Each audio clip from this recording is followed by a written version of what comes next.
Dans cet épisode, nous allons enquêter sur 3 des histoires de magie et de sorcellerie les plus morbides d'Europe. Vlad l'Empaleur, Richard III et Attila le Hun sont des figures quasi mythiques. Nous sommes fascinés par les méfaits des empereurs romains et des hordes vikings. Mais c'est facile d'oublier que ces gens et leurs victimes ont réellement existé. Et que la réalité est souvent plus complexe que la légende sanglante. Je m'appelle Joe Crowley, je suis journaliste. Je m'appelle Susanna Lipscomb, je suis historienne. Ensemble, nous allons dévoiler la réalité cachée derrière des personnages et des événements restés tristement célèbres. En revisitant les scènes de crime, c'est bon, affaire classée. Et en explorant de nouvelles pistes, regardez, voilà les preuves. Pour tirer des conclusions parfois étonnantes. Vous pensez connaître ces chapitres de l'histoire? Rien n'est moins sûr. Dans cet épisode, nous allons enquêter sur 3 des histoires de magie et de sorcellerie les plus morbides d'Europe. Quel rôle l'Inquisition espagnole a-t-elle joué dans les accusations de sorcellerie portées contre des milliers de gens? Tout ce que les victimes pouvaient faire, c'était prier et crier. Au cours du XVIIIe siècle, un groupe de voleurs masqués hollandais a-t-il vraiment agi sous la coupe du diable? Les seuls aveux que l'on a ont été obtenus sous la torture. Pourquoi une famille de fossoyeurs a-t-elle été tenue responsable de la propagation d'une maladie mortelle dans la petite ville de Frankenstein? Tout ça a été mis en scène de manière cruelle et macabre.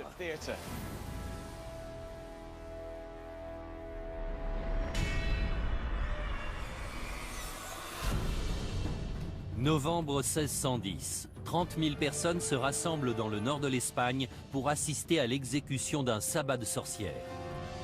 Maria de Arbourou, 70 ans, a été reconnue coupable d'être la reine des sorcières. Elle est accusée de diriger le sabbat du village de Zugarramurdi, d'avoir tué des nourrissons et de vénérer le diable.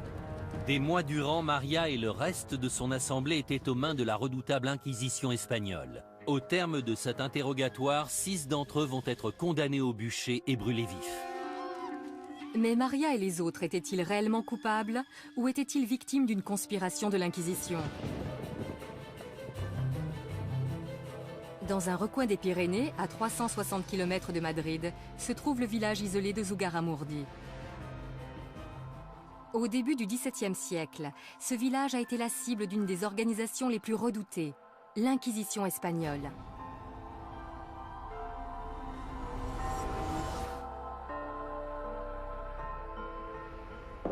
En 1609, l'Inquisition est venue à Zugarramurdi enquêter sur une affaire de sorcellerie dénoncée par les membres du clergé de la région et leurs informateurs.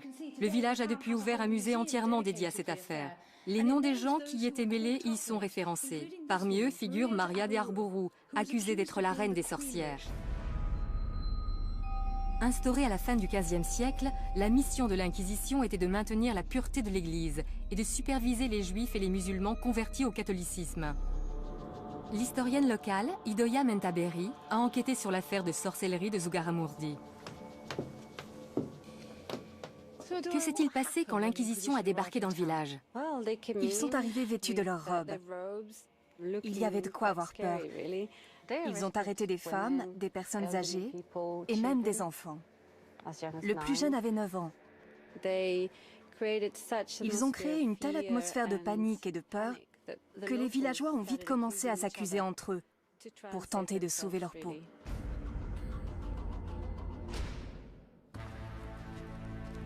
Maria de Arbourou s'est retrouvée au cœur de ces accusations. Les villageois la dénonçaient comme étant la reine des sorcières. Plus d'une vingtaine d'hommes et de femmes de Zugarramurdi ont été accusés de faire partie de son assemblée. Quels étaient les différents chefs d'accusation? D'avoir mangé des cadavres, de voler et d'enlever les enfants. Les sorcières devaient suivre un rituel d'initiation. Elles recevaient un crapaud qu'elles devaient habiller et chérir comme un animal de compagnie. Si elles s'en occupaient mal, le crapaud les dénonçait au diable. C'est incroyable. Les gens croyaient vraiment à ce genre d'histoire? C'est difficile à croire. Ces histoires fantasques ont suffi à les faire livrer aux mains de l'Inquisition. Ils ont été jetés dans la prison secrète, détenus par les inquisiteurs, torturés et accusés de sorcellerie.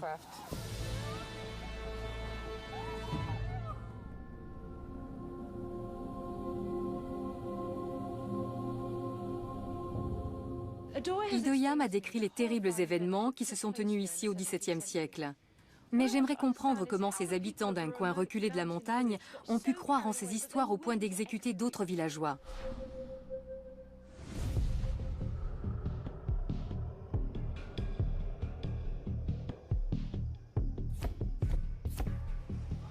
Quand on pense à l'Inquisition, on a souvent en tête des images de prêtres fanatiques vêtus de robes noires et déterminés à exterminer les hérétiques et les sorcières. Bien entendu, l'histoire est rarement aussi simple. Je me dirige vers le donjon d'Amsterdam, un site très touristique, pour y apprendre tout ce qu'il y a à savoir sur cette fameuse organisation. Pour ce faire, j'ai fait appel au professeur Thomas O'Connor, un spécialiste de l'Inquisition. Parlez-moi de Zugarramurdi. Quel rôle l'Inquisition a-t-elle joué dans ce village? Alors que la situation était déjà délicate, les inquisiteurs sont arrivés et ont mis de l'huile sur le feu. Il y a toujours eu des histoires d'accusations de sorcellerie, mais quand l'Inquisition intervenait, tout avait tendance à s'amplifier. Le nombre de dénonciations se multipliait. Un vent de panique générale se mettait à souffler. Cependant, il est intéressant de savoir que les avis sur la question étaient partagés au sein des inquisiteurs. C'est vrai? 2 d'entre eux avaient une opinion bien tranchée sur la marche à suivre, mais le 3e émettait quelques réserves. L'inquisiteur en question se nommait Alonso de Salazar Frias. C'était un avocat particulièrement cultivé. Il voulait distinguer les faits réels de ce qui relevait de l'imagination de la personne accusée de sorcellerie. Au sein même de l'Inquisition, certains parlaient déjà de pacte avec le diable, d'hérésie et de damnation. Il tenait à prendre assez de recul pour ne pas se laisser embarquer dans l'hystérie collective. Cette frénésie touchait non seulement la commune de Zugarramurdi, mais aussi les inquisiteurs présents lors des événements. À Zugarramurdi, Salazar était l'inquisiteur le moins gradé, mais sa méthode de raisonnement a tout de même eu un impact important. Il avait vu que la commune était prise d'hystérie collective et que ça les poussait à inventer toutes sortes d'histoires. Exactement. Il a introduit les notions de scepticisme et de doute dans le processus de jugement. Il a fait évoluer les poursuites pour sorcellerie en Espagne. Grâce à Salazar, les inquisiteurs étaient encouragés à ne plus se reposer uniquement sur les dires des victimes, mais à trouver des preuves concrètes avant d'emprisonner leurs suspects. Les détails sur le fonctionnement de l'Inquisition espagnole sont fascinants, mais cela ne suffit pas à résoudre l'énigme de Zugarramurdi. La sorcellerie était considérée comme un acte d'hérésie mineur. Mais malgré la présence d'un inquisiteur aussi moderniste que Salazar, plusieurs personnes ont été condamnées au bûcher.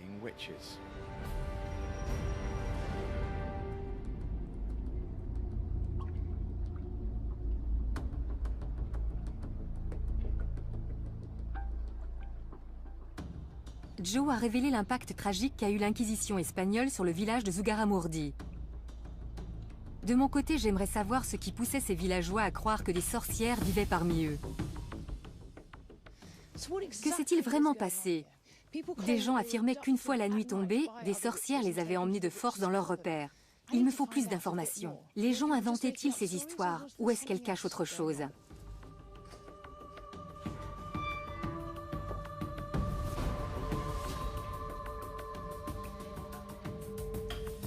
Je compte sur l'aide du professeur Peter Kinderman, psychologue clinicien, pour m'expliquer comment de telles accusations voient le jour et ce qui poussait les gens à y croire aussi facilement. D'après les témoignages, c'est dans ces caves que les sorcières se réunissaient. Cet endroit est assez fabuleux, n'est-ce pas? C'est un site extraordinaire. L'impact d'une histoire de sorcière est tout de suite plus fort quand il est censé se passer dans un endroit comme celui-ci.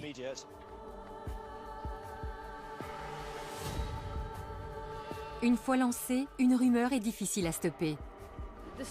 L'histoire nous dit que ces sorcières enlevaient des gens la nuit et les emmenaient dans ces caves où avait lieu leur assemblée. mais on ne sait pas exactement ce qu'il se passait après.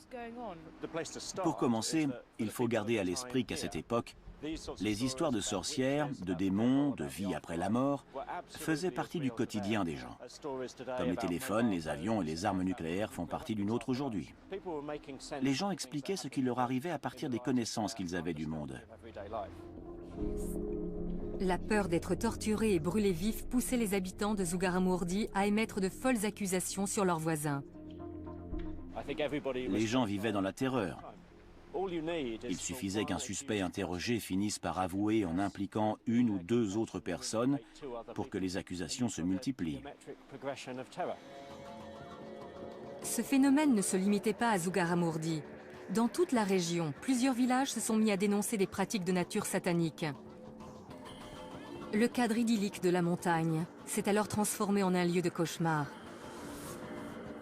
Certaines personnes parlent d'hystérie collective. Pensez-vous que cela puisse expliquer ce qu'il s'est passé ici?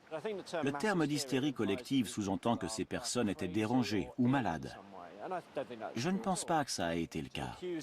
De nos jours, accuser quelqu'un de sorcellerie passe pour de la démence. Mais si on appelle les services secrets parce qu'on suspecte son voisin de fabriquer des bombes, cela nous paraît normal. Donc il ne faut pas trop rationaliser les faits. Ces gens ont réagi dans la panique. Les conséquences étaient terribles dans les deux cas. Être possédé par le diable et perdre son âme faisait bien plus peur aux gens qu'on ne peut l'imaginer aujourd'hui. D'un autre côté, l'idée de faire l'objet d'une enquête, puis d'être torturé et brûlé vif en public, n'était pas plus réjouissante. Maria et les autres victimes se trouvaient confrontées à un cruel dilemme. Seule leur foi pouvait les sauver, et elle allait être testée comme jamais.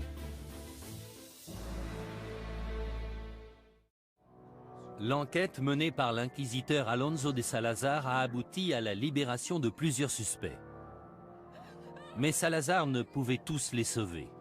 Maria de Arbourou et 5 autres personnes ont été jugées coupables.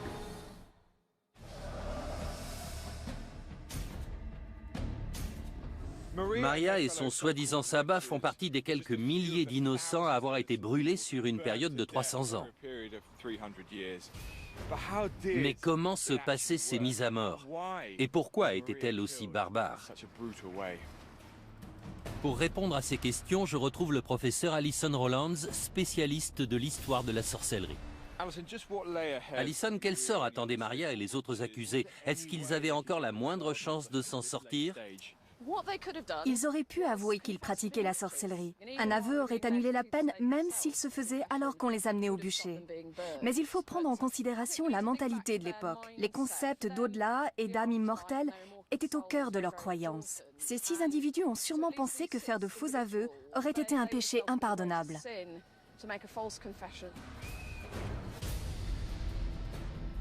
En refusant de choisir la facilité, Maria a définitivement scellé son destin. Elle et ses pairs étaient condamnés à trouver la mort d'une des pires façons imaginables. Pourquoi le bûcher? Pourquoi une mort aussi horrible? On ne pouvait pas les pendre ou les décapiter? Selon certaines croyances religieuses, le feu a le pouvoir de purifier l'âme d'un pécheur. Même si ça peut paraître assez tordu, brûler les personnes accusées de sorcellerie était vu comme une façon de sauver leur âme. J'imagine à quel point ça doit être horrible de voir les flammes se répandre et commencer à brûler. La douleur doit être insoutenable tant qu'on reste conscient. C'était l'une des sentences les plus cruelles. À mon avis, les inquisiteurs pensaient que la menace du bûcher suffirait à convaincre les gens d'avouer. Mais ce n'était pas toujours le cas. Donc ils devaient mettre leurs menaces à exécution. Je ne suis pas sûr de vouloir la réponse à cette question, mais est-ce que ces gens sentaient la mort arriver? Combien de temps se passait-il avant qu'ils ne succombent aux flammes? Malheureusement, il est presque certain qu'ils aient eu le temps de sentir l'odeur du feu et de subir l'atroce douleur causée par les flammes qui se rapprochaient.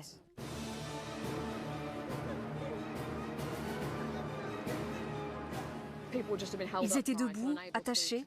Tout ce qu'ils pouvaient faire, c'était prier et crier.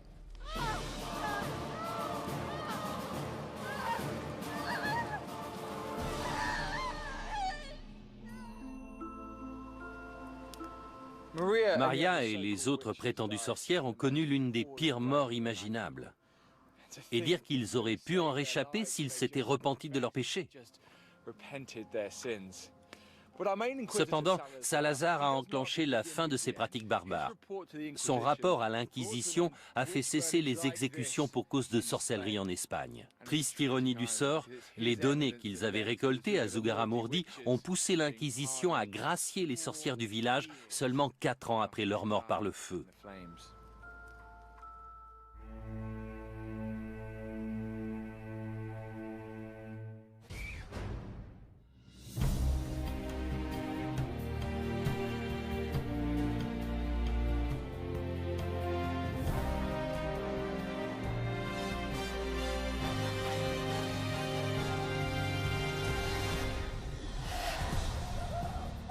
11 mai 1772. Józef Kirchhoffs, chirurgien aisé et fervent croyant, est sur le point de connaître une mort violente par pendaison. Il a été reconnu coupable d'être à la tête d'un groupe de bandits sans pitié obéissant aux ordres du diable en personne. Leur nom, les Bockenriders.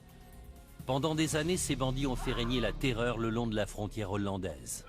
Kirchhoffs a été condamné à la potence alors qu'il niait fermement faire partie du célèbre gang, et ce malgré des mois à subir d'affreuses tortures. Était-il un génie du grand banditisme ayant toujours mené une double vie, ou était-il réellement innocent ?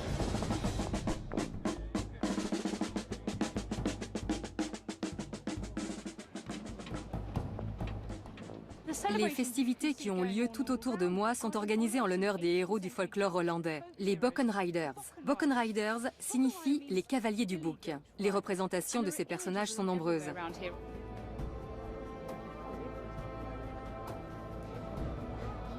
En voilà un Bockenrider. Il chevauche un bouc, une torche à la main et coiffé d'un chapeau de sorcière alors qu'il s'apprête à fuir sous un ciel rouge sang.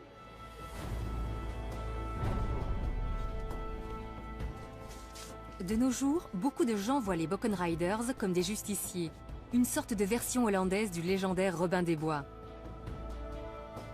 Cependant, les études contemporaines les décrivent comme un violent groupe de voleurs sans foi ni loi qui n'hésitaient pas à prendre pour cible les prêtres et leurs églises.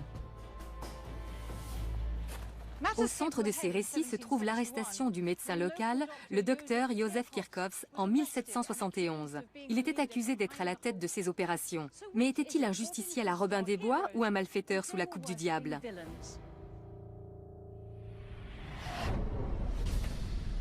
La ville de Herzogenrath est l'un des endroits clés de l'histoire des Bockenriders. Cette ville est maintenant allemande, mais se situe juste à côté de la frontière hollandaise. Je suis venu rencontrer François van Geroorten, président de l'association visant à préserver la mémoire des Bockenriders. François, qu'est-ce qui faisait des Bockenriders un groupe de bandits beaucoup plus terrifiant que les autres criminels? Comme tous les bandits, ils étaient accusés entre autres de vol et de cambriolage. Mais en plus, la légende dit qu'ils avaient fait un pacte avec le diable. Les vols étaient commis dans un périmètre si grand que les rumeurs disaient que le diable leur avait donné des boucs volants pour les assister dans leurs méfaits. L'efficacité impitoyable avec laquelle ces brigands agissaient ont poussé les autorités et la population à croire qu'ils obéissaient tous à une seule et même personne, un leader connu sous le nom de Józef Kirchhoffs. François, quel lien existe-t-il entre cette église et l'objet de notre étude, Józef Kirchhoffs? C'est l'église Sainte-Marie. C'est ici qu'il a été arrêté dans la matinée du 17 août 1771. Ça doit être choquant de se faire arrêter en sortant de l'église devant tous les paroissiens. Il y a de quoi se sentir humilié. Clairement. Il habitait une centaine de mètres plus loin. En l'espace d'un instant, il est passé du statut de citoyen respecté à celui de criminel. Dites-moi plus sur Kirchhoffs. Que sait-on de lui? Il est né en 1724. Après 9 ans dans l'armée, il est rentré chez lui. Et puis il est devenu le chirurgien officiel de la ville de Herzogenrath. Au moment de son arrestation, il était marié et il avait 6 enfants. Pourquoi est-ce qu'ils l'ont arrêté lui plutôt qu'un autre? Les autorités pensaient que le diable venait sur Terre pour séduire les gens pauvres d'esprit, qui ne savaient ni lire ni écrire, afin d'en faire des Bockenriders. mais leur chef devait forcément être quelqu'un de plus instruit. Ils ont pensé à Kirchhoffs.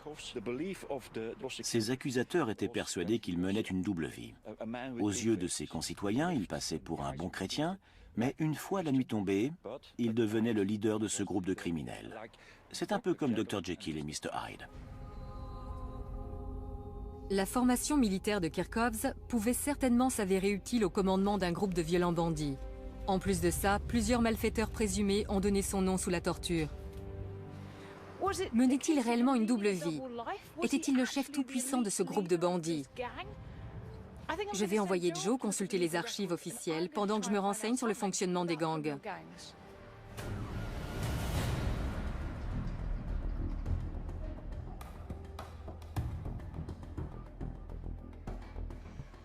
L'histoire de Joseph Kirchhoffs et des Buchan Riders est empreinte de mythes et de légendes. J'aimerais démêler le vrai du faux. Et le meilleur moyen d'y parvenir, c'est de consulter les archives officielles. Après tout, il semblerait logique que la torture et l'exécution d'un homme aussi respectable que Joseph Kirchhoffs aient fait l'objet d'un rapport écrit. Les originaux des documents officiels concernant Kirchhoffs et les Buchan Riders sont conservés à Maastricht, dans une ancienne église. Cette dernière abrite dorénavant les archives historiques de Limbourg. L'archiviste Truus van Roy-Rox a étudié ces documents cruciaux en détail. S'il y a une personne qui peut m'aider à percer le mystère de cette histoire et faire éclater la vérité au grand jour, c'est elle. Il y a beaucoup de légendes au sujet des Buchan Riders. Quelles conclusions peut-on tirer des documents de l'époque? Quels sont les faits? On a là les comptes rendus des tortures infligées aux prisonniers soupçonnés de faire partie de ce groupe de malfrats.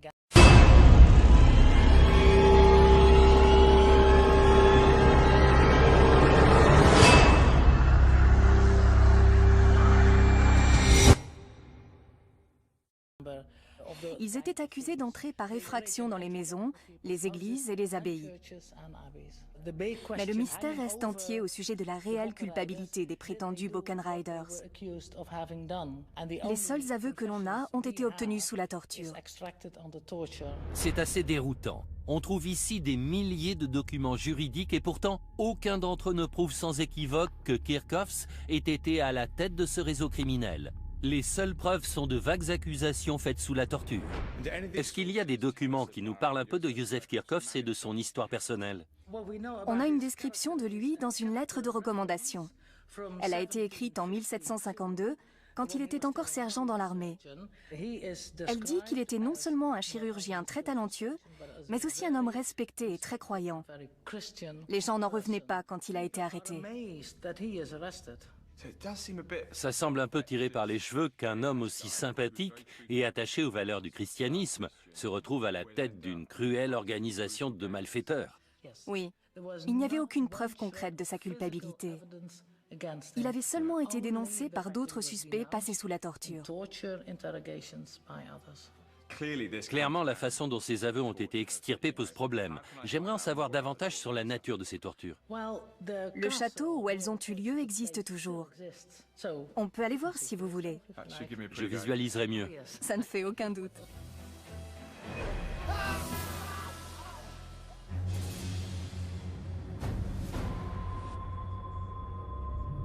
J'ai suivi Truus 35 km plus loin jusqu'au château d'Herzogenrath afin d'en apprendre davantage sur les atroces tortures infligées aux Buchan Riders présumés.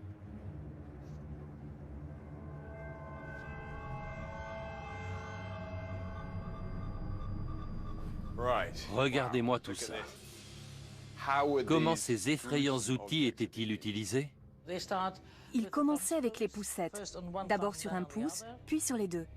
Vous parlez des pouces, mais il y a la place d'y mettre la main entière. Même avec une simple pression, on sent que ça peut infliger d'atroces souffrances. Et si ça ne suffisait pas à les faire parler, il passait au brodequin. Comment ça marche? Cette partie se met derrière le mollet. Celle-ci est sur le tibia. La poignée permet de resserrer la vis, ce qui réduit le tibia en miettes. Puis dans un troisième temps, ils attachaient les mains de la victime derrière son dos et le suspendaient à l'estrapade. Par les mains?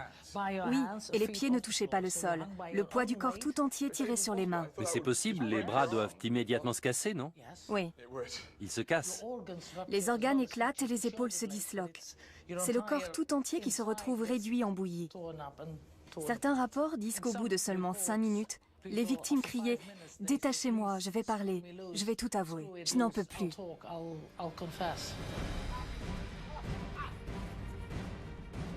Des douzaines de membres présumés des Buchan Riders ont été torturés dans ces lieux et ont rapidement avoué leurs crimes. Mais pas Kirchhoffs.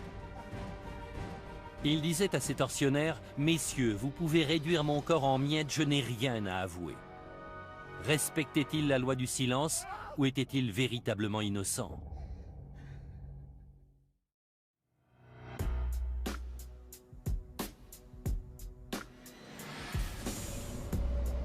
Józef Kirchhoffs n'a jamais avoué malgré les horribles tortures qu'on lui a fait subir. Aurait-il réussi à tenir sa langue jusqu'au bout s'il avait été coupable? Pour le savoir, je vais discuter avec Graham Johnson. Depuis plus de 10 ans, il enquête sur les barons du crime et les gangs sévissant actuellement. Les gangsters connaissent-ils l'identité de leur chef? Pas toujours. Les petites mains, ceux qui les recrutent et tous ceux qui occupent des postes secondaires ne savent pas forcément pour qui ils travaillent. On s'intéresse actuellement à Józef Kirchhoffs, qui était un membre respectable de sa communauté. Est-ce qu'on trouve vraiment ce genre de profil au sein d'un gang? Il arrive souvent que les chefs de gang aient une position sociale élevée au sein de leur communauté. Peu de gens connaissent l'identité de celui qui dirige actuellement la pègre locale. Si vous le rencontriez, vous ne penseriez pas une seconde qu'il est impliqué dans un gang. C'est un homme respectable, poli, cultivé, et pourtant, il est à la tête d'une organisation criminelle qui compte des centaines de membres et génère des centaines de milliers d'euros par an. Ils sont impliqués dans des affaires de drogue, de fraude fiscale, de vente d'armes et même de meurtre. Donc même l'homme le plus respectable d'une communauté peut travailler pour une organisation criminelle. Tout à fait. Ce sont des gens qui ont le sens des affaires, savent diriger et sont des gens en position de pouvoir. Ils font des chefs de gang idéaux. Ce principe est valable aussi bien en Angleterre aujourd'hui qu'en Allemagne il y a 200 ans.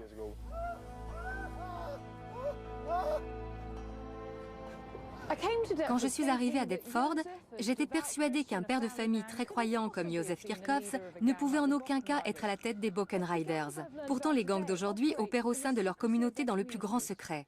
Si Józef pouvait garder le silence sous la torture, peut-être était-il capable aussi de mener de front une vie de famille et la direction d'une organisation criminelle.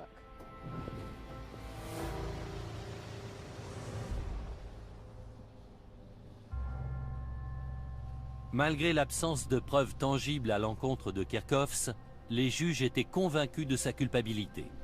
Après des mois de torture, le verdict est finalement tombé. Il a été condamné à mort. Sa sentence a été prononcée oralement dans cette pièce. Juste ici. Ici même, oui. C'est vrai? Il a été condamné à la pendaison pour 9 cambriolages. C'est tout ce qu'ils ont trouvé à lui reprocher après toutes ces tortures. 9 cambriolages sur une période de 9 ans. Rien à voir avec le casier judiciaire d'un baron du crime. Est-ce qu'on sait comment s'est déroulée l'exécution? Oui, on a le compte-rendu détaillé. Je vous le lis. Ils ont alors conduit Kirchhoffs sur la place publique où la potence avait été érigée. À 11 h du matin, le bourreau lui a passé la corde autour du cou. D'une voix tremblotante, il a crié « Jésus, j'ai vécu pour toi, je meurs pour toi ».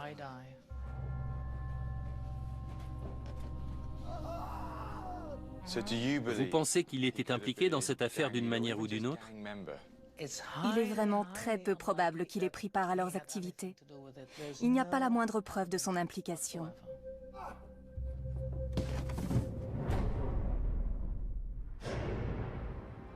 Kirchhoffs n'a pas été la seule victime. Plus de 350 Buchan Riders présumés, hommes et femmes confondus, ont été pendus, laissés pour morts sur la roue ou brûlés vifs. La torture est au cœur de cette légende sanglante. Le problème majeur face à cette pratique, c'est qu'on n'a aucun moyen de vérifier la véracité des aveux. Bon nombre de personnes victimes de telles souffrances finiraient par cracher le morceau, qu'ils soient réellement coupables ou pas. Le plus fascinant, c'est que Kirchhoffs n'a jamais avoué. Même si Suzy a des arguments valables pour le suspecter d'avoir été à la tête des Buchan Riders, je n'arrive pas à y croire.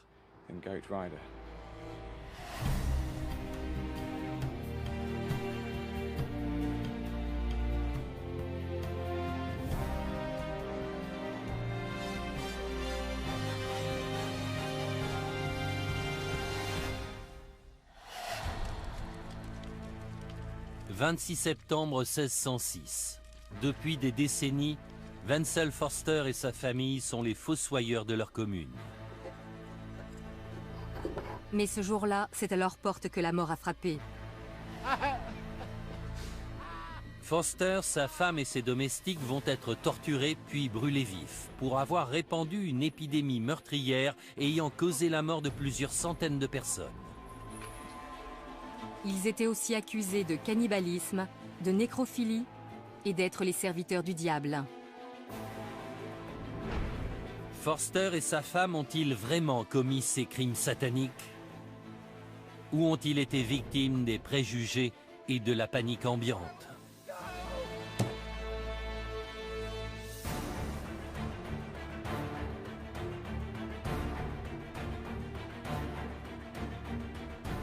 J'ai fait le voyage en Europe centrale pour en apprendre davantage sur la terrible légende de Forster. Voici la ville de Zabkowice-Czeslawski, située au sud de la Pologne.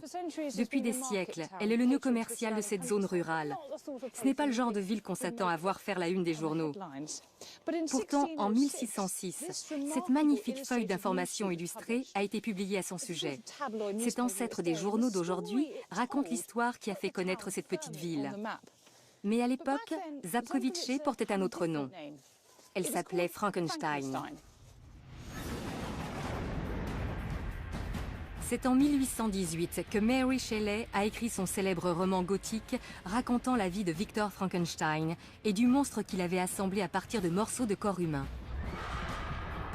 200 ans plus tôt, la ville de Frankenstein a été au centre d'une autre histoire à en glacer le sang, quand des centaines de ses habitants ont été victimes de la peste. Le bulletin illustré ne parle pas seulement des victimes, mais aussi des gens supposés être à l'origine de cette épidémie. La propagation de l'épidémie a été entièrement reprochée à une famille de fossoyeurs qui s'occupait du cimetière de la ville. Ce récit relate une incroyable histoire d'empoisonnement, de vol et de magie noire.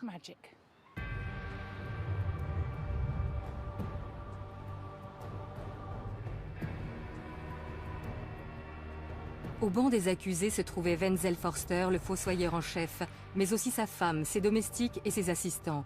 Je me suis rendue au cimetière où il travaillait pour rencontrer Karen Lambrecht, l'historienne qui a révélé au grand jour l'histoire de la peste de Frankenstein. J'ai avec moi un document témoignant des événements sordides ayant eu lieu à Frankenstein en 1606. Que décrivent exactement ces somptueuses illustrations ? Eh bien, on y voit les fossoyeurs en train de disperser le poison qui a causé l'épidémie. Forster a été accusé d'étaler une pâte faite à base de restes humains sur les poignées de porte du village afin de répandre la maladie. Mais ces allégations ne s'arrêtaient pas à celles d'empoisonnement. Que signifie cette image ? Il n'était pas seulement accusé de tentative d'empoisonnement, mais aussi de meurtre rituel et de vol. Là, on voit un fossoyeur dévorant un enfant. C'est du cannibalisme. Ils maltraitaient les cadavres. Ils extrayaient les fœtus morts du ventre des femmes enceintes. Aucun détail n'est épargné. En tant que fossoyeur de la ville, Forster était chargé d'enterrer les victimes de la peste. Son accès immédiat aux cadavres a poussé les villageois à croire facilement à ces accusations. Ce que Karen vient de me dire est à la fois surprenant et choquant. On savait que des gens étaient accusés de sorcellerie dans toute l'Europe, mais ici on a accusé des fossoyeurs de répandre la peste. J'aimerais en apprendre plus sur l'idée que les gens se faisaient de la peste pour en avoir peur au point de persécuter ceux qu'ils pensaient responsables de sa propagation.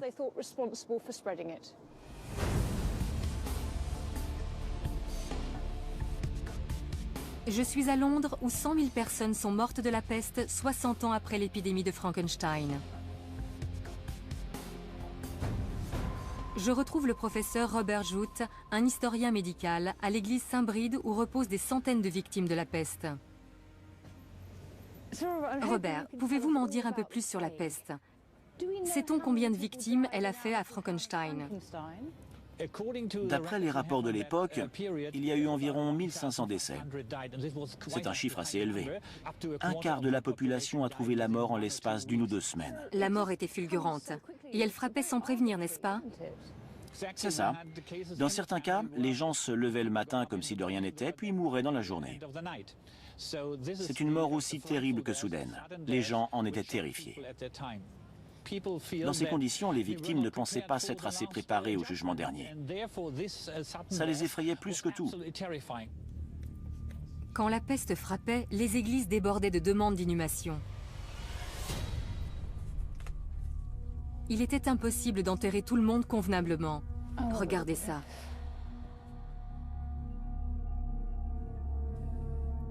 On se rend mieux compte du traumatisme subi. Absolument. La plus grande peur des gens était de ne pas être enterrés individuellement et de finir dans une fosse commune. On peut comprendre que l'idée d'être enterré au même endroit que des centaines d'autres victimes les ait terrorisés. Il n'était plus qu'un corps sans identité. Exactement. Les ossements sont éparpillés un peu partout. C'est typique d'une fosse commune creusée lors d'une épidémie de peste au XVIIe siècle. En voyant tout ça, je comprends un peu mieux pourquoi les habitants de Frankenstein étaient aussi terrifiés par la peste au XVIIe siècle. Ce genre de perspective peut facilement pousser les gens à s'en prendre aux potentiels responsables du désastre. Mary Shelley a rendu le nom de Frankenstein mondialement connu. Mais les événements qui ont eu lieu dans la ville auraient aussi pu suffire à inscrire ce nom au panthéon de l'horreur.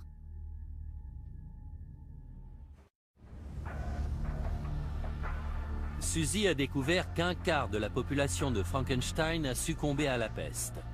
Les fossoyeurs ont-ils réellement pu répandre l'épidémie à l'aide de potions empoisonnées? Y a-t-il un moyen de découvrir ce que contenaient ces potions? Bien entendu, les autorités de l'époque ne disposaient pas de laboratoires médico-légaux où les faire analyser. Personnellement, l'idée de potions pestiférées me semble un peu exagérée. On pourrait presque y voir un complot monté dans le but de s'en prendre aux fossoyeurs.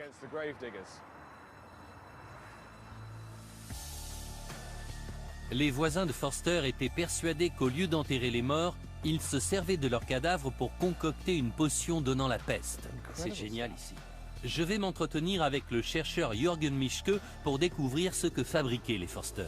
Jürgen, l'idée qu'on puisse concocter une potion à partir de restes humains me semble loufoque. Comment en est-on arrivé là? Je vais peut-être vous surprendre, mais les médicaments à base de restes humains étaient monnaie courante du XVIe au XVIIIe siècle. Au début du XVIIe siècle, les gens pensaient que les médicaments à base de cadavres en bonne santé étaient particulièrement efficaces. Et en plus de soigner les maladies, ces remèdes étaient censés donner l'énergie du mort aux patients. Quelle partie du corps était utilisée? D'après les documents scientifiques de l'époque, 24 parties du corps peuvent être récupérées pour en faire des remèdes. La graisse, la peau, le crâne et les os en font partie. Les os étaient réduits en poudre et la peau bouillie pour en faire des médicaments contre toutes sortes de maux tels que l'épilepsie ou les migraines. Forster était-il le fournisseur de Frankenstein? D'où provenaient les cadavres? Il fallait aller voir le bourreau. Il avait tous les droits sur le cadavre des gens qu'il exécutait. C'était la seule façon de se procurer un corps jeune et sain. C'était un revenu complémentaire non négligeable pour les bourreaux. Il est possible que certains fossoyeurs aient voulu en profiter aussi. Est-ce que ces potions pouvaient aussi servir à répandre une maladie? Les autorités avaient interdit tout remède fait à partir du corps d'un malade ou d'une personne âgée parce qu'ils savaient que c'était plus risqué. Mais les fossoyeurs ont peut-être transgressé cette règle sans savoir que cela représentait un réel danger pour les patients. Quand on se fournit illégalement chez un fossoyeur, il y a forcément plus de risques. C'est fou de penser qu'on se soignait avec des restes humains. Si on y réfléchit un peu, le but est d'aider quelqu'un à survivre grâce au corps de quelqu'un qui est déjà mort. Les transfusions sanguines et les transplantations d'organes suivent aussi cette logique. C'est fascinant. Moi qui pensais que cette histoire avait été fabriquée de toutes pièces pour se débarrasser des fossoyeurs, et finalement j'apprends que la médecine actuelle fait appel aux mêmes méthodes. Officiellement, les fossoyeurs ne devaient pas être autorisés à fabriquer ce genre de remède. Mais cette éventualité ne semble plus aussi extravagante qu'avant. De plus, la fabrication de remèdes de cette nature faisait clairement d'eux les coupables idéaux.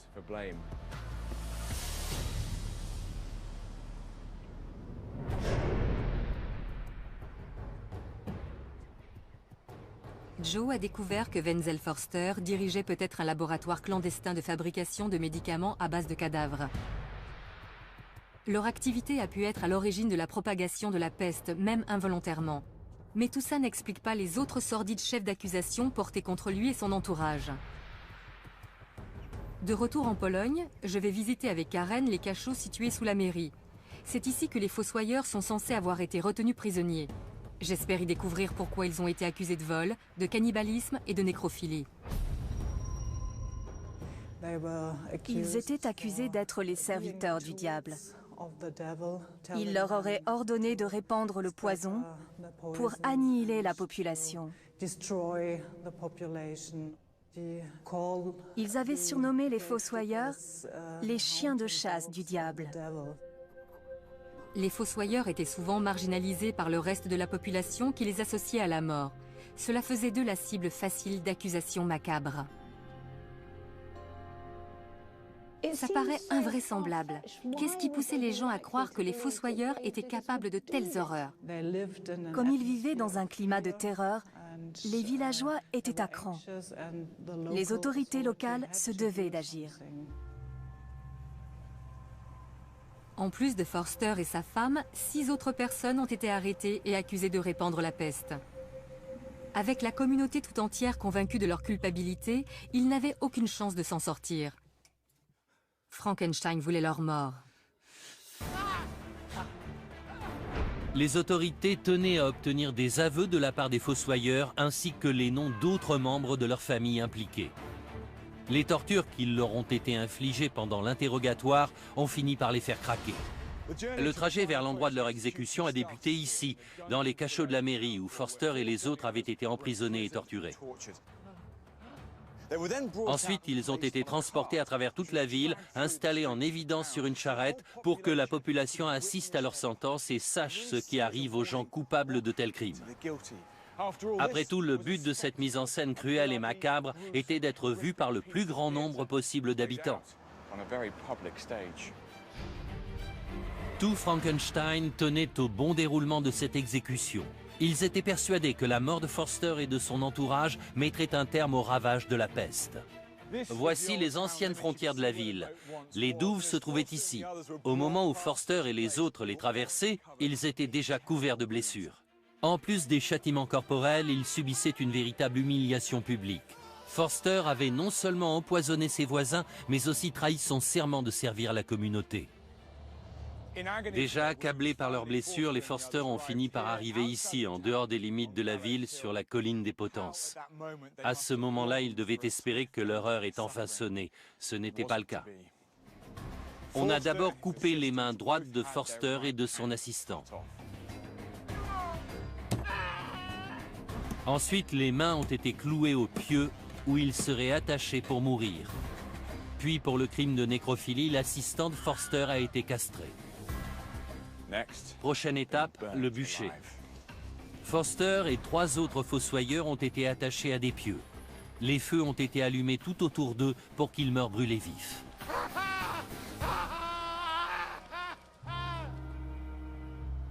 Pendant les 11 années qui ont suivi, d'autres familles de fossoyeurs ont été arrêtées, jugées et exécutées. Parmi eux, un garçon de seulement 14 ans a été décapité. La terreur se trouve au cœur de cette affaire. Face à la peur, les hommes sont capables d'actes terribles. Les fossoyeurs sont devenus leur bouc émissaire. Ils avaient peut-être bel et bien utilisé des cadavres pour faire des potions. Ils ont peut-être même involontairement propagé l'épidémie. Mais ce genre de remède était courant à l'époque. Beaucoup de gens les utilisaient dans l'espoir de guérir. Les habitants de Frankenstein ont fait preuve d'une hypocrisie presque barbare en se retournant contre les fossoyeurs. Leur sentence a été irrévocable.